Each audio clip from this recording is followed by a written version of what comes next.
नमस्कार, मैं हूं निशा। आप देखना शुरू कर चुके हैं एनजेपी हरियाणा। दोस्तों, नगर निगम चुनाव की घोषणा अब किसी भी समय हो सकती है। मीडिया रिपोर्ट्स व सूत्रों के अनुसार हरियाणा नगर निगम चुनाव 2026 की घोषणा कल 13 अप्रैल को हो सकती है।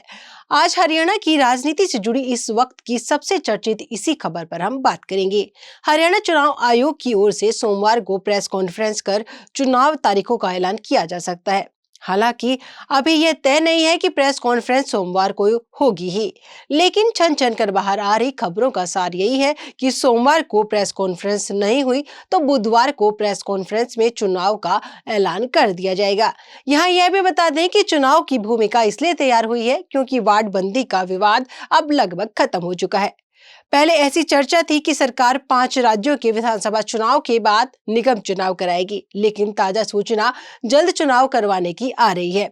नगर निगम चुनाव लंबे समय से इसलिए अटके हुए थे क्योंकि वार्ड बंदी को लेकर विवाद था। अब पंजाब एवं हरियाणा हाईकोर्ट के आदेश के बाद वार्ड बंदी का विवाद लगभग खत्म हो गया। 10 अप्रैल को सरकार ने 2011 की जनगणना के आधार पर एससी आरक्षण की अधिसूचना जारी कर दी है। इसके बाद ही चुनाव आयोग ने अपनी तैयारियां तेज की हैं। हालांकि नगर निकाय चुनाव से पूर्व हरियाणा की सियासत भी गर्म होती दिख रही है। कांग्रेस ने ईवीएम के साथ वीवीपीएटी अनिवार्य करने को लेकर याचिका दायर की है।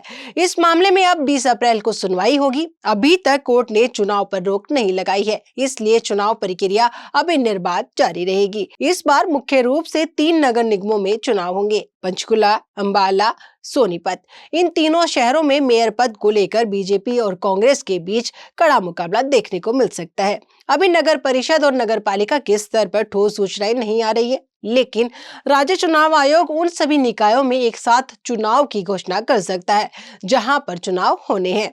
इस बार आरक्षण में भी कई तरह के बदलाव किए गए हैं। पहली बार बीसीबी वर्ग की महिला के लिए मेयर पद आरक्षित किया गया है।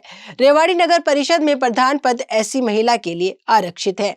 उगलाना नगर पालिका में प्रधान पद महिला के लिए आरक्षित है। इसके अलावा सांपला व धारोड़ा सहित कुछ अन्य निकायों में भी आरक्षण ड्रॉ के जरिए तय किया गया है। कुल मिलाकर हम कह सकते हैं कि अगर निकाय चुनाव का ऐलान हुआ तो मतदान तक हरियाणा की राजनीति पूरी तरह उबाल पर रहेगी। कांग्रेस जहां सत्ता पक्ष को बैकफुट पर धकेलना चाहेगी, वहीं भाजपा के नायक नायब सिंह सैनी बतौर मुख्यमंत्री अपनी लोकप्रियता सिद्ध करना चाहेंगे।